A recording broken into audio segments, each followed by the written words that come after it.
नमस्कार मित्रांनो, लक्ष्मीच्या पावलांनी या मालिकेच्या आजच्या भागात आपण बघणार आहोत.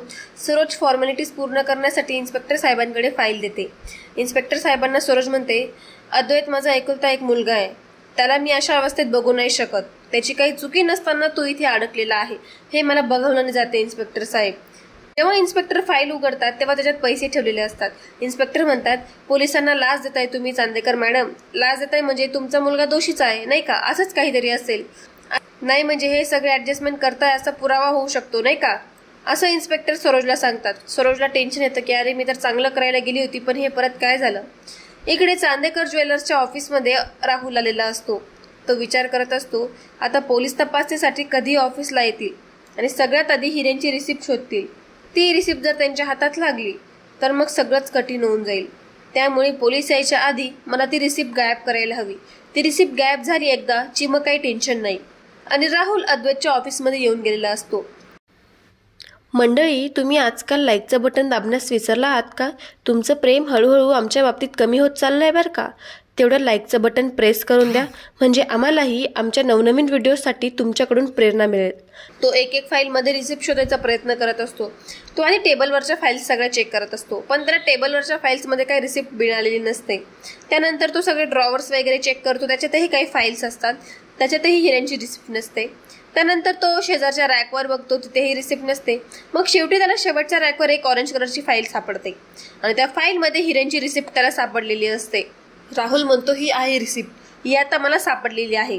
आणि राहुल ती रिसिप्ट तिथून फाडून घेतो आणि विचार करतो की आता गेली रिसिप्ट कायमची माझ्याकडे, आता ती काही पोलिसांना सापडणार नाही. आणि एकदा काही पोलिसांना नाही सापडली मग सगळा इल्जाम हा अद्वैतवर येणार. तो ती फाईल घेतो आणि तिथे ट्रॅकवर असल्या तशी ठेवून देतो. राहुल विचार करत असतो की आता खरा रंगणार खेळ. जेव्हा पोलीस येणार त्यांना ही रिसिप्ट मिळणार नाही आणि रिसिप्ट मिळाली नाही याचा अर्थ अद्वैतने खोटे हिरे वापरून दागिने बनवले सिंपल होणार आणि हे सिद्ध होणार. आणि आता सगळे अद्वैतवरचे आरोप हे सिद्ध होणार. मग अद्वैत चांदेकर आणि चांदेकर ज्वेलर्सचं नाव मातीत मिसळतं ते बघाच. असं बघून राहुल खूप खुश होत असतो. तेवढ्यातच सरोज म्हणते इकडे इन्स्पेक्टर साहेबांना, मला फक्त माझ्या मुलाला बाहेर काढायचं आहे. इन्स्पेक्टर म्हणतात, जर तुम्ही ठाम असाल आणि व्यवस्थितरित्या चेक करून तुम्ही कन्साइनमेंट दिली असेल तर अशा छोट्या चुका करू नका हो मॅडम, खूप मोठा प्रॉब्लेम क्रिएट होईल. सरोज म्हणतात, सॉरी माझ्याकडनं चुकी झाली आणि ती तिचे पैसे वापस घेऊन घेते. इन्स्पेक्टर तिथून निघून जात असतात. अद्वैत कला पण विचार करत असतात की आता काय करायचं काय नाही. कलालाही कळत नसतं की इथे अद्वैत फसला आहे. सरोज ते पैसे घेऊन तिच्या बॅगेत वापस ठेवून घेते. कला सरोजकडे जाते, सरोजच्या खांद्यावर हात ठेवते आणि म्हणते, सरोज म्हणते आपल्याला अद्वैतला लवकरात लवकर सोडवायला हवं. कला म्हणते मी सुद्धा तोच प्रयत्न करते, पण सगळ्यात आधी आपल्याला याच्या बेलसाठी प्रयत्न करायला हवा. सरोज म्हणते थांब, मी वकिलांना फोन करते. कला म्हणते हो चालेल. सरोजच्याकडे ती फाईल देऊन देते. सरोज निघून जाते. कला विचार करत असते की आता काय करायचं. कला ती फाईल टेबलवर ठेवते, अद्वैतकडे जाते. अद्वैत इतका टेन्शनमध्ये असतो की त्याला काही कळत नसतं. कला अद्वैतच्या खांद्यावर हात ठेवते. त्याला म्हणते, चांदेकर तू काळजी करू नकोस, आम्ही आहेत तुझ्या बरोबर, तू काहीच टेन्शन घेऊ नकोस, सगळं बरोबर होईल. अद्वैत एकदम शांत बसलेला असतो. तेवढ्यात कला म्हणते चांदेकर ज्वेलर्स खूप मोठ्या मोठ्या ऑर्डर करतात, आधी पण खूप झालेल्या आहेत. ते एवढी मोठी उलाढाल आधीपासून करतायत, आता काही असं होणार नाही रे. चांदेकरांचं नाव आणि त्यांचं वलय. तेवढ्यातच तिथे सरोज येते आणि म्हणते, माझं लाड वकिलांशी बोलणं झालं, ते आउट ऑफ इंडिया आहेत. मुंडे वकिलांवर फोन केला, त्याची मेडिकल इमर्जन्सी होती, काहीच करत नाही, कोणताच स्ट्रॉंग वकील अवेलेबल नाहीये. तेवढ्यातच इकडे कला म्हणते, मी सायलीला फोन करते. अद्वैत तिच्याकडे बघतो.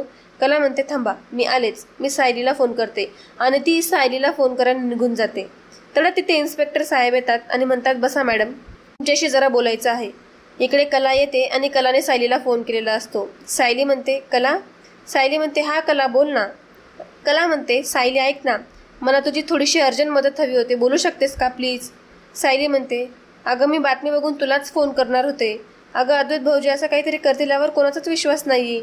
कला म्हणते, हो ना गं, खोटे हिरे कसे त्यांच्याकडे पोहोचले मला खरंच माहीत नाही.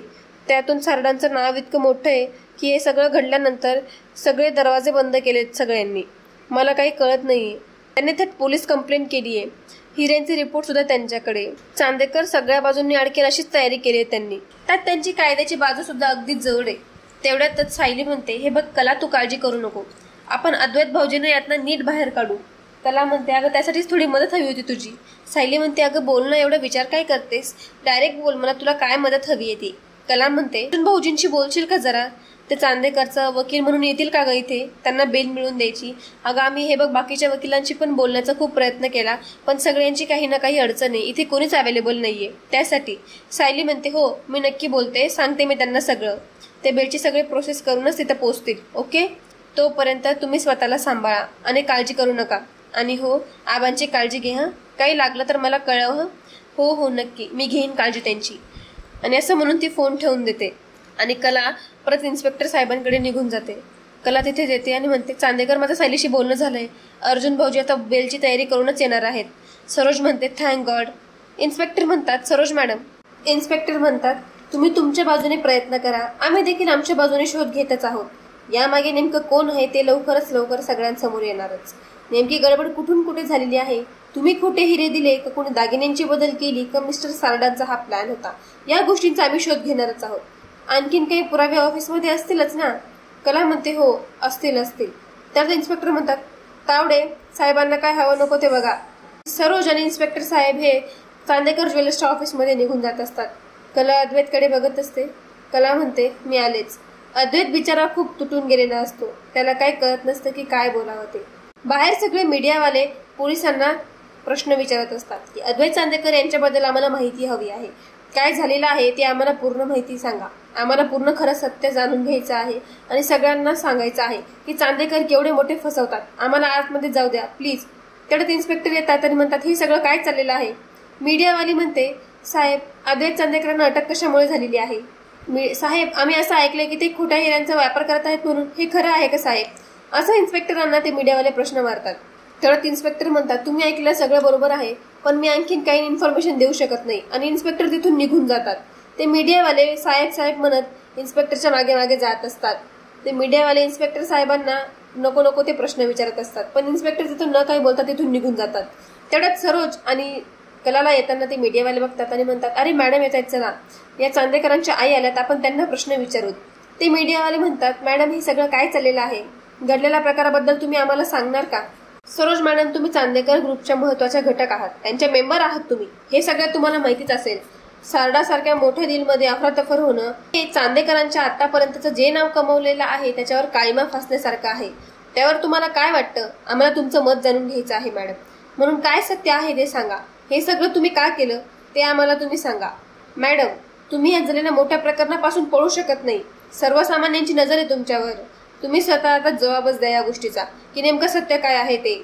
मीडियावाले म्हणतात मॅडम तुम्ही सर्वसामान्यांचा विचार करून त्यांना 1 ग्रॅम सोन्याचा घाट घातला खरा, पण त्या सर्वसामान्यांना तुम्ही फसवाल अशी त्यांना भीती वाटते.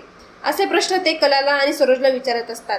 सारख्या मोठ्या बिझनेसमॅनला तुम्ही फसवू शकता, मग किती सर्वसामान्यांची तुम्ही फसवणूक केली असेल इथून मागे, किती सर्वसामान्य लोकांना तुम्ही फसवलं असेल. आता तुमच्यावर विश्वास ठेवायचा तरी कसा, आणि चांदेकरांकडून सोनं विकत घ्यायचं तरी कसं, आणि कधीपासून हे सगळं सुरू आहे, तुम्ही आम्हाला उत्तर हवंय, तुम्ही सांगा.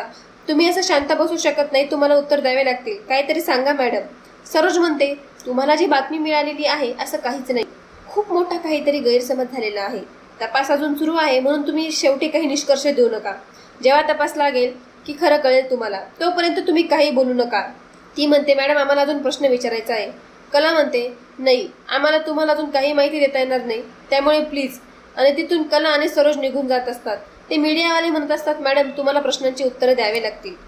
मीडियावाले त्यांच्या मागे धावत पळत येत असतात, पण सरोज आणि कला कोणालाही उत्तर देत नसते. ते कोणालाही काही न सांगता गाडीत बसून तिथून सरळ निघून जात असतात. ते हवालदार साहेब म्हणतात आता तुम्ही आता गाडीपर्यंत जाऊ शकत नाही, तुम्ही मागेच थांबा. इकडे मीडियावाले म्हणतात की इथे आपल्याला काहीच माहिती मिळालेली नाहीये. मीडियावाली एक मुलगी म्हणते एक काम करूया, आपण चांदेकरांच्या घरी जाऊया, तिथे आपल्याला नक्कीच आतली बातमी मिळेल, चला जाऊयात. आणि असं म्हणून सगळे चांदेकरांच्या घरी जायला निघतात. इन्स्पेक्टर येऊन ऑफिसमध्ये बसलेले असतात. राहुल तिथे येतो आणि म्हणतो इन्स्पेक्टर साहेब अहो तुम्ही इथे का बसलेले आहात, चला ना ऑफिसमध्ये बसू ना. इन्स्पेक्टर म्हणतात बरं झालं मिस्टर राहुल तुम्ही इथेच आहात, घरातलं कोणी एखादा व्यक्ती असलं तर मला इन्व्हेस्टिगेशन करण्यात जरा सोपं होईल, बरं होईल, म्हणजे मला सगळे डिटेल्स मिळतील. काही डॉक्युमेंट मला व्हेरीफाय करायचे होते, तर त्यासाठी तुमची मदत हवी होती. खरेदी केलेल्या हिऱ्यांची बिलं आणि आता वापरलेली हिऱ्यांची बिलं आत्ताच्या आता घेऊन या. राहुल म्हणतो येस घेऊन येतो. आमच्या इथे आलेल्या सगळ्या गोष्टींची बिलं असतात, एंट्री एक्झिट सगळ्यांची नोंद आहे आमच्याकडे. मी घेऊन येतो. बरं मला सांगा, तुम्हाला काही चहा कॉफी काही हवं आहे का? इन्स्पेक्टर म्हणतात नको. तेवढ्यातच राहुल म्हणतो, साहेबांसाठी कॉफी आण रघु. इन्स्पेक्टर म्हणतात नाही नाही राहू द्या. राहुल म्हणतात, अहो असं काय करताय, तुम्ही आमच्या ऑफिसमध्ये आलाय. इन्स्पेक्टर म्हणतो, नको बोललोय ना मी एक वेळेस, नको. तेवढ्यातच तिथे सरोज आणि कला आलेली असते. इन्स्पेक्टर साहेब म्हणतात, मॅडम तुम्ही लगेच आलात पण? सरोज म्हणते, हो, तुम्हाला कोणाकडनं चुकीची माहिती मिळू नको म्हणूनच आम्ही इथे आलो आहोत. इन्स्पेक्टर साहेब म्हणतात, राहुल मला सगळ्या फाईल माझ्या समोर हव्यात. राहुल म्हणतो, हो साहेब आणतो. आणि राहुल सगळ्या फाईल्स आणायला चालला जातो. सगळे विचार करत असतात की आता काय होईल आणि काय नाही. कला विचार करते, आपल्याकडे सगळे बिल्स तर आहेतच, त्याच्यात काही अफरातफर होणार नाही. इकडे राहुल अद्वैतच्या कॅबिन मध्ये आलेला असतो आणि ती ऑरेंज कलरची फाईल घेतो. 2-4 अशा फाईल घेतो आणि तिकडून निघून जात असतो. 2-4 फाईल यासाठी घेतो की त्याला दाखवायचं असतं की मला नेमकं माहिती नव्हतं एक्झॅक्टली कोणत्या फाईलमध्ये बिल आहे ते. यासाठी तो शातीरपणा करत तिथून 2-3 फाईली घेऊन जात असतो. राहुल म्हणतो, हे घ्या साहेब, ह्या सगळ्या फाईल्स आहेत, तुम्हाला जर काही लागलं तर मला सांगा ना, मी तुम्हाला सांगतो कुठली फाईल किंवा कुठली इन्फॉर्मेशन कुठे येते, मी सांगतो. इन्स्पेक्टर म्हणतो, नाही नको, आम्ही आमच्या पद्धतीने चेक करून घेतो काय आहे ते. काय आहे ना, पुढे ना आणखीन काही फ्रॉड असेल तर आम्हाला दिसेल ना, तू आम्हाला आमचं काम करू द्या, थँक्यू. इन्स्पेक्टर एक फाईल चेक करत असतात. ते सगळ्या फाईल्स मधले एक डॉक्युमेंट बघत असतात. राहुल विचार करत असतो की आता यांना तर याच्यात काहीच सापडणार नाही. कितीही फाईली शोधल्या, जर त्याच्यात रिसिप्टच नाही तर यांना काय सापडणार आहे. इन्स्पेक्टर म्हणतात, अरे याच्यात तर हिऱ्यांची देवाणघेवाणची रिसिप्टच नाहीये. जेव्हा इन्स्पेक्टर असं म्हणतात तेव्हा कला आणि सरोजला धक्का बसतो. कला म्हणते, नाही नाही, रिसिप्ट त्यातच असेल सर, रिसिप्ट शिवाय आम्ही कामच करत नाही, रिसिप्ट तिथे नक्कीच असेल. सरोज म्हणते, सगळ्या रिसिप्ट आधी फाईल होतात आणि रिसिप्ट शिवाय आम्ही बिझनेस करत नाही सर. राहुल म्हणतो, हो अजिबात नाही. तेवढ्यातच इन्स्पेक्टर म्हणतात, नक्कीच काहीतरी गडबड आहे, रिसिप्ट सापडत नाहीये म्हणजे असं होणार नाही.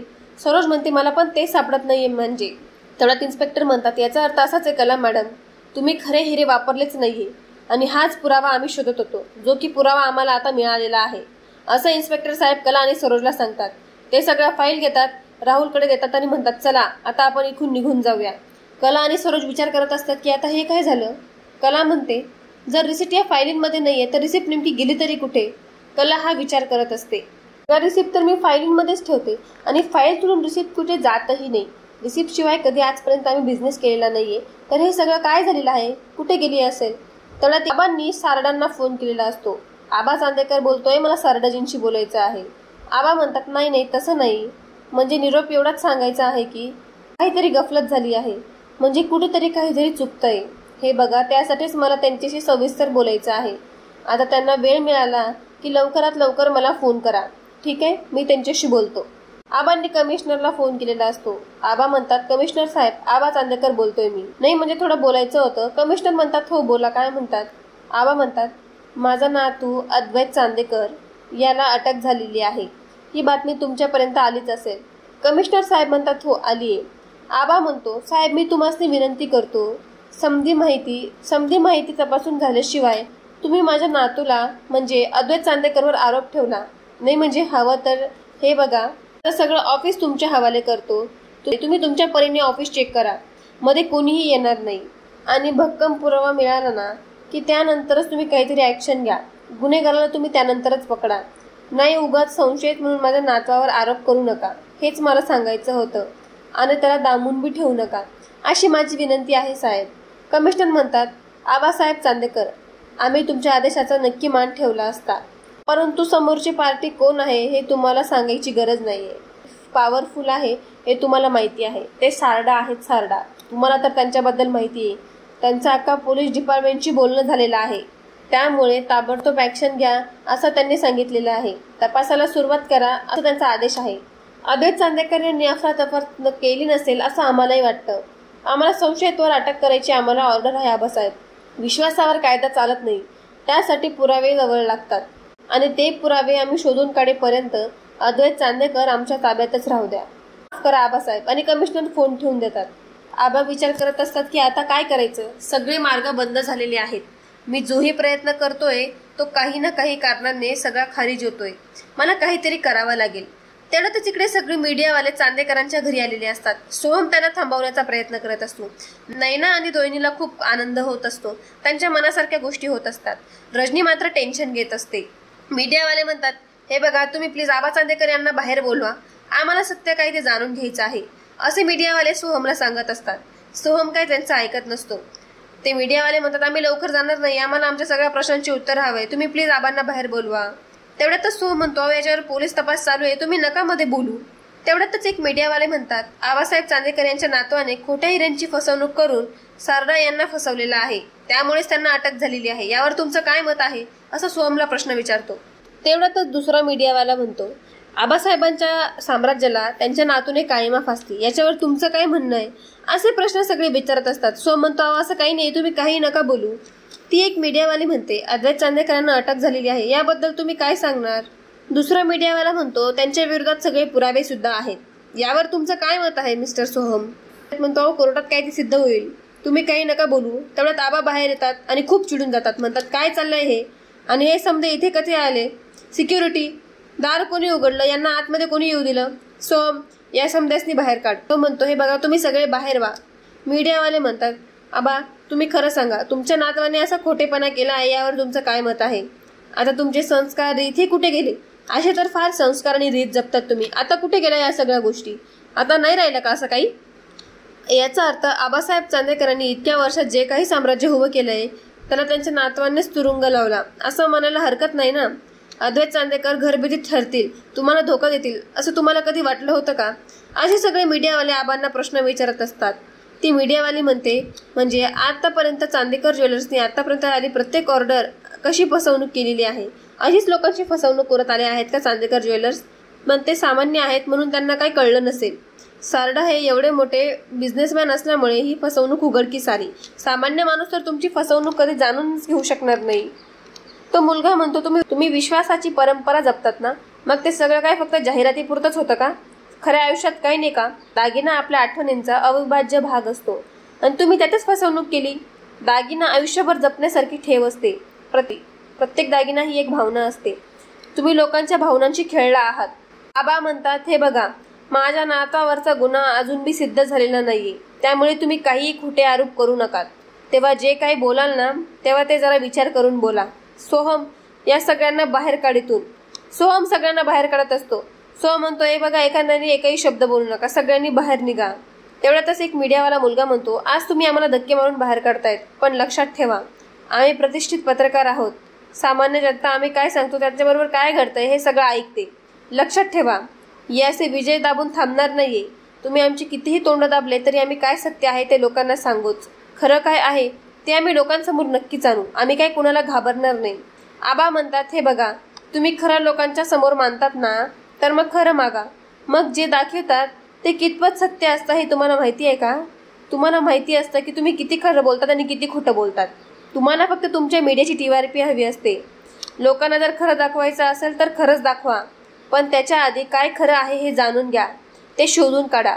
उगीच तुम्ही खोटं नाटं सांगू नका, उगीच IQ गोष्टीवर बातम्या बनवू नका, कोणाच्या इज्जतीला धाग लागेल असं वागू नका. पुरावे समोर ठेवा आणि सिद्ध करून दाखवा ते काय आहे ते, त्याशिवाय बोलू नका. मीडियावाले म्हणतात आबासाहेब पोलिसांनी, तर तेवढ्यात आबासाहेब म्हणतात पोलिसांनी संशयावरून अटक केलेली आहे, त्याच्यावरचा गुन्हा हा सिद्ध झालेला नाहीये, म्हणून तुम्ही आरोप सिद्ध करू नका. काहीतरी गैरसमज झालेली आहे, काहीतरी गफलत झाली मी मानतो, पण आम्ही शोधाशोध घेतोय ना आणि अजून पोलीस पण प्रयत्न करतायत, जे काय आहे ते सत्य समोर येईलच. तुम्ही थोडासा धीर धरा, तुमच्यावर विश्वास ठेवते ना, मग काय खरं आहे हे तुम्ही जनतेला कळू द्या, उगीच सनसनाटी नकोय. ठीक आहे, जे खरं आहे ते जनतापर्यंत पोहोचवा, म्हणजे जनतालाही खरं कळेल. आणि आबा तिथून निघून जातात. मीडियावाले म्हणतात आबा अजून आम्हाला प्रश्न आहेत, पण आबा त्यांना काही न सांगता निघून जातात. सोहम मीडियावाल्यांना शांत करत असतो. सोहम म्हणतो प्लीज शांत बसा, आबांना खूप त्रास होत असतो. रजनी म्हणते आबा हो थांबा, आबा तुम्ही शांत बसा, आबा तुम्ही बसून घ्या. आबांना त्रास होत असतो, आबांच्या छातीत खूप त्रास होत असतो. सोहमही तिथे येतो. रजनी म्हणते थांबा आबा मी पाणी आणते. आबा म्हणतात जोपर्यंत माझा आदू तिथे येत नाही तोपर्यंत मी काही बी घेणार नाही. रोहिणी म्हणते डॅड काय चाललंय तुमचं, हा सगळा घोळ अद्वैतने घातलाय ना, मग तुम्ही स्वतःची तब्येत का खराब करून घेताय, असं रोहिणीमध्ये बोलून किडे पडत असते. रोहिणीला तर फक्त चान्सच हवा असतो अद्वैतला बोलायचं. रोहिणी म्हणते सगळी अफरातफरी त्याने केली आहे ना, मग त्याचं तो बघेल ना, तुम्ही कशाला मध्ये पडताय. रजनी म्हणते वंश अहो काहीतरी काय बोलताय तुम्ही, जरा शांत बसा ना, नुसतं बोलायचं म्हणून बोलायचं असतं का फक्त. अहो परिस्थिती काय आहे, तुम्ही बोलताय काय, तुम्हाला तरी समजतंय का, तुम्ही सुद्धा या घरातल्याच आहात ना, मग एवढं तिरकस का बोलतायत, काय काम आहे तुम्हाला असं बोलायचं. आणि तुम्ही सुद्धा ओळखतात ना अद्वैतला, तेवढ्यात रोहिणी म्हणते, रजनी तू शांत बस. तेवढ्यात रजनी म्हणते, बास झालं वंश तुमचं, आता खूप झालं, आता आणखीन काही नको, गपचूप राहायचं, काही नका बोलू. आणि रोहिणीचा अपमान झाल्यामुळे रोहिणी तिथून रागारागात निघून गेलेली असते. रजनीने एकदम चांगलं रोहिणीला सुनावलेलं असतं. खरं तर रोहिणीला या सगळ्याची गरजच होती. आबा म्हणतात, आंबाबाई सांभाळून घे ग बाई, सगळं व्यवस्थित खरं काय ते लोकांसमोर येऊ दे. सरोज एका एम्प्लॉईला सांगते, जितेंद्र, इनवर्ड आउटवर्डच्या ज्या काही फाईल आहेत त्या तुम्ही घेऊन माझ्या केबिनमध्ये या. तेवढ्यात राहुलचा फोन येत असतो. राहुल फोन कट करत असतो. कला राहुलकडे बघत असते की तो फोन कट करतोय असं, आणि राहुल असा स्माइल देत असतो. कलाच्या काहीतरी लक्षात येत असतं. कला तिथून ती फाईल घेते आणि तिथून निघून जाते. तेवढ्या तिकडे राहुलला फोनवर फोन येत असतात. रोहिणी राहुलला फोन करत असते. रोहिणी इकडे राहुलवर खूप चिडलेली असते. राहुल म्हणतो की कला आता नक्कीच केबिनमध्ये जाऊन काहीतरी उचापती करणार, मी पण जातो तिच्या मागे मागे. पण रोहिणी राहुलला फोन करत असते. रोहिणी म्हणतो, हॅलो मम्मा, काय अगं मी एकदा फोन कट केला ना, तुला कळत नाही का मी काहीतरी गडबडीत आहे, तुला कळत नाही का सतत फोन करतेस तू. रोहिणी म्हणते, माझ्याशी नीट बोलायचं, कुठे आहेस तू. कला अद्वैतच्या ऑफिसमध्ये आलेली असते. कला शोधत असते की कुठे आहेत रिसिप्ट. कला सगळ्या फाईल चेक करत असते. ती म्हणते की रिसिप्ट कुठे गेल्या असतील. एक फाईल मधला डॉक्युमेंट कला व्यवस्थित चेक करत असते.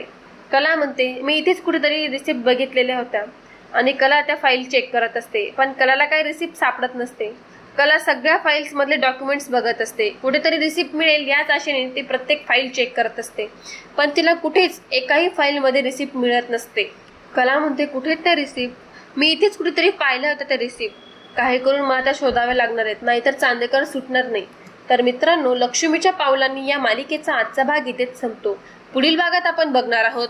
कला देवीसमोर प्रार्थना करत असते आणि म्हणत असते, आई अंबाबाई, तुला चांगल्यात माहितीये की चांदेकर निर्दोष आहे, हे तुला सुद्धा माहितीये. काहीतरी संकेत दे ग अंबाबाई, काहीतरी संकेत दे. इकडे राहुल फोनवर बोलत असतो की मम्मा, मी अद्वैतसाठी चांगला मोठा खड्डा करून ठेवलेला आहे. तो आयुष्यभर जरासाठी तो परत उभा राहू शकणार नाही. ठीक आहे, बाय. आणि कलाने हे सगळं त्याच्या मागे उभं राहून ऐकून घेतलेलं असतं. तर मित्रांनो, लक्ष्मीच्या पावलांनी या मालिकेच्या नवनवीन अपडेटसाठी आपल्या चॅनलला लाईक करा, शेअर करा आणि सबस्क्राईब करा. धन्यवाद.